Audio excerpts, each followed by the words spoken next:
Hi viewers, I'm Anjaneyulu. చూడండి, మీరు మా వీడియోస్ని చూడాలనుకుంటే www.youtube.com/ngm videos అనే ఛానల్లోకి లాగిన్ అవ్వచ్చు.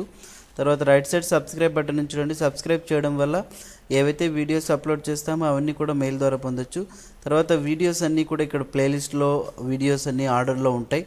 తర్వాత మీరు చూస్తూ మీ యొక్క ఫ్రెండ్స్కి షేర్ చేయండి, వాళ్ళని చూడమని చెప్పండి. ప్రతి ఒక్కళ్ళు మా వీడియోస్ని చూసేలాగా సో మేము తయారు చేస్తున్నాం. దయచేసి అందరూ కూడా మీరు మా యొక్క వీడియోస్ని చూడండి. ఒకవేళ వీడియోస్ కొనాలనుకున్న వాళ్ళు పైన ఇక్కడ నంబర్ని చూడండి, నంబర్ని కూడా సంప్రదించవచ్చు. థ్యాంక్ యూ అండి. Hi viewers, I'm Anjaneyulu. ఇప్పుడు నేను మీకు చెప్పబోయే కాన్సెప్ట్ ఏంటి అంటే, విండోస్ ఎక్స్పీలో కానీ 10లో కానీ 7లో కానీ సాధారణంగా ఒక కొత్త హార్డ్ డిస్క్ కొన్నప్పుడు ఆ హార్డ్ డిస్క్ని పార్టీషన్ చేయడం అనేది జరుగుతుంది ఆపరేటింగ్ సిస్టమ్ వేసేటప్పుడు. అయితే కొంతమంది ఓన్లీ ఆపరేటింగ్ సిస్టమ్ కోసం అప్లికేషన్ సాఫ్ట్వేర్స్ ఇన్స్టాలేషన్ చేసుకోవడానికి కోసం సీకి మాత్రమే కొంత పార్టీషన్ క్రియేట్ చేయడం అనేది జరుగుతుంది. రిమైనింగ్ అంతా ఎక్స్టెండెడ్ పార్టీషన్ లాగా అలాగే ఉంచేస్తారు అన్నట్టు. ఇప్పుడు ఆ ఎక్స్టెండెడ్ని మనం లాజికల్గా ఎలా క్రియేట్ చేసుకోవాలనేది నేను మీకు చూపించబోతున్నాను. చూడండి, ఇక్కడ దిస్ పీసీ అని ఉంది. ఇప్పుడు ఈ విండోస్ 10లో చూపిస్తున్నాను. రైట్ మౌస్ బటన్ ప్రెస్ చేసి మేనేజ్ ఆప్షన్ మీద మీరు క్లిక్ చేసినట్లయితే ఇందులో డివైస్ మేనేజర్ అనే ఒక ఆప్షన్ కింద డిస్క్ మేనేజ్మెంట్ అని ఉంది కదా, ఈ కింద క్లిక్ చేస్తే మొత్తం మన హార్డ్ డిస్క్ స్టోరేజ్ కెపాసిటీ ఇక్కడ చూపించింది. చూడండి, 465.76 అంటే 500 GB హార్డ్ డిస్క్ అన్నట్టు. ఓకే, అయితే ఇందులో సీకి ఇక్కడ 58.11 GB ఉంది కదా, అంటే 60 GB క్రియేట్ అయిపోయింది. రిమైనింగ్ అంతా కూడా 400 చేంజ్ ఇక్కడ ఎక్స్టెండెడ్ కోసం అన్అలొకేటెడ్లో ఉంది. ఇప్పుడు దీన్ని అలొకేట్ చేయాలంటే లాజికల్ డ్రైవ్స్గా ఒక్కొక్కటి మనం ఎలా చేయాల్సి ఉంటుందంటే, ఇప్పుడు ఇక్కడ మనం రైట్ మౌస్ బటన్ని ప్రెస్ చేస్తాం. ఇందులో ఈ యొక్క డ్రైవ్ మీద న్యూ సింపుల్ వాల్యూమ్ అనేది క్లిక్ చేశారా, ఇందులో నెక్స్ట్ బటన్ని క్లిక్ చేయండి. ఇక్కడ టోటల్ మనకు 41693 GB ఉంది కదా, మనకు డీకి ఎంత కావాలా, ఒక 1 lakh ఇచ్చాను అంటే దాదాపుగా మనకు 100 GB అన్నట్టు. నెక్స్ట్ బటన్ ప్రెస్ చేస్తాం. దీనికి లెటర్ వచ్చేసి డి అసైన్ చేస్తున్నాం. తర్వాత నెక్స్ట్ బటన్ని క్లిక్ చేయండి. ఇక్కడ ఫైల్ సిస్టమ్ NTFS ఫార్మాట్ ఉంటుంది. లేబుల్ న్యూ వాల్యూమ్ కాకుండా మీరు మార్చుకోవచ్చు, లోకల్ డిస్క్ డి అని ఇలా పేరు పెట్టుకోవచ్చు అన్నట్టు. ఓకే, లోకల్ డిస్క్ అన్నట్టు. నెక్స్ట్ ఇక్కడ క్విక్ చూడండి, పర్ఫార్మ్ ఏ క్విక్ ఫార్మాట్ అని ఉంది కదా, ఈ టిక్ మార్క్ ఆన్లోనే ఉండండి, ఆటోమేటిక్గా ఫార్మాట్ అయిపోతుంది. ఉంచండి ఈ టిక్ మార్క్ని.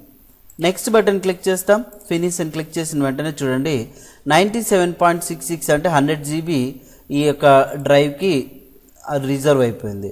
రిమైనింగ్ 309 ఉంది కదా, మరి ఈ యొక్క అన్అలొకేటెడ్ మీద రైట్ మౌస్ బటన్ ప్రెస్ చేయండి, న్యూ సింపుల్ వాల్యూమ్. నెక్స్ట్ ఇక్కడ 31 ఉంది కదా, టోటల్ ఇప్పుడు నేను 16 lakhs ఇచ్చాను. నెక్స్ట్ బటన్ని ప్రెస్ చేస్తున్నాం.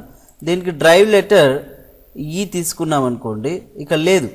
సో ఎందుకు అంటే ఆల్రెడీ ఇంతకుముందు క్రియేట్ అయిపోయింటుంది ఏదైనా డ్రైవ్ కానీ పెన్ డ్రైవ్ కానీ, కాబట్టి మనం FA అది ఆటోమేటిక్గా తీసేసుకుంది. నెక్స్ట్ బటన్ ప్రెస్ చేస్తున్నాం.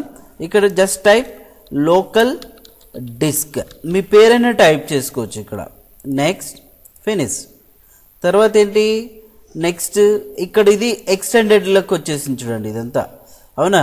సో ఇప్పుడు మీరు ఏం చేయాలో రైట్ మౌస్ బటన్ ప్రెస్ చేసి new simple volume, next button press చేస్తే రిమైనింగ్ స్పేసింగ్ చేంజ్ చేయడం లేదు. నెక్స్ట్ దీనికి జీ చూడండి, ఇక్కడ లోకల్ డిస్క్ అని టైప్ చేస్తున్నాం. నెక్స్ట్ బటన్ని ప్రెస్ చేసి ఫినిష్ చేయండి, అంతే. ఓకే, సో ఇలాగ మొత్తం మనకు ఆ స్పేస్ అంతా క్రియేట్ అవ్వడం అనేది జరుగుతుంది.